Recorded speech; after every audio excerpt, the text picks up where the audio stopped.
नमस्कार, स्वागत है आपका न्याय पथ में। हमने आर्टिकल 24A तक कंप्लीट कर लिया था और आज हम लोग आर्टिकल 25 से लेके आर्टिकल 28 तक पढ़ेंगे। कॉन्स्टिट्यूशन का प्रियम्बल भी हमें गारंटी करता है बिलीफ, फेथ एंड वर्शिप का, और आर्टिकल 25 ऑफ कॉन्स्टिट्यूशन हमें क्या देता है? Freedom of conscience and free profession, practice and propagation of religion. कोई भी एक्ट या कोई भी प्रैक्टिस जो पार्ट है किसी रिलीजन का, किसी धर्म का, वो रिलीजन के टर्म में काउंट होता है। आर्टिकल 25 की बात की जाए तो इसमें 3 रीजनेबल रिस्ट्रिक्शन भी हैं: पब्लिक ऑर्डर, मोरालिटी और हेल्थ। इन तीनों चीजों पे कॉम्प्रोमाइज नहीं की जाएगी।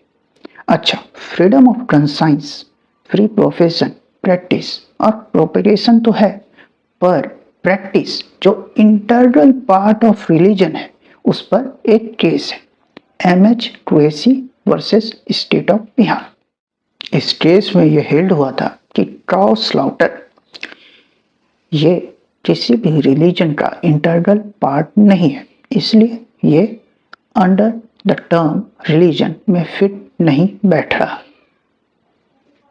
ऐसा ही एक केस लाउड स्पीकर के संबंध में भी है, जिसका नाम है church of God versus KKR majestic welfare colony. ये 2004 सुप्रीम कोर्ट का केस है।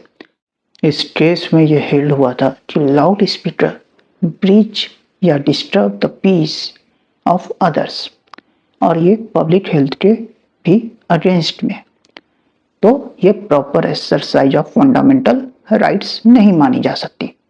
आर्टिकल 26 की बात की जाए तो यह है freedom to manage religious affairs.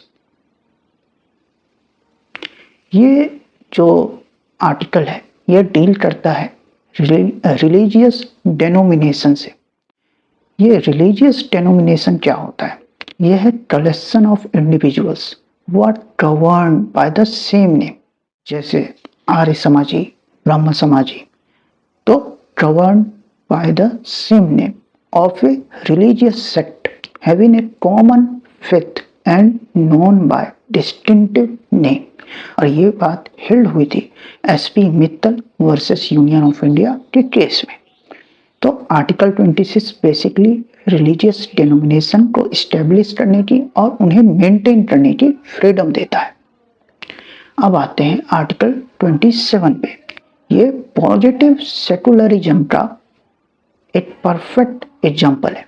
यह freedom as to payment of taxes for promotion of any particular religion. अब आते हैं आर्टिकल 28 पे, freedom as to attendance at religious instructions और religious worship in certain educational institutions.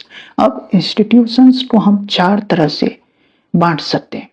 पहले तो ऐसे शैक्षणिक संस्थान जिन्हें स्टेट मेंटेन कर रहा है पूरी तरह से, दूसरा जिन्हें स्टेट रिकॉग्नाइज कर रहा है, तीसरा जो स्टेट फंड से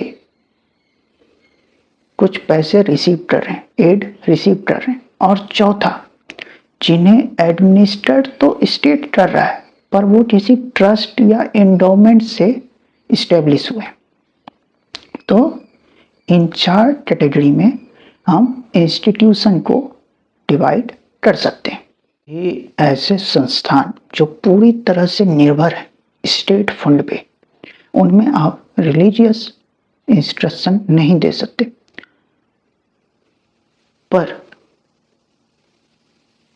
यहाँ पे जैसे कोई महापुरुष हैं, महावीर जैन, गौतम बुद्ध, उनके बारे में आप बता सकते हैं, या फिर किसी रिलीजन की टीचिंग पे आप दे सकते हैं।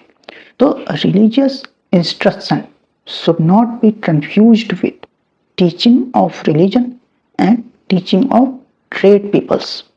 और ये बात केस लॉ में बताई गई थी, Aruna Roy versus union of India. तो भारतीय संविधान में आज के लिए इतना ही, फिर मिलते हैं। Thank you.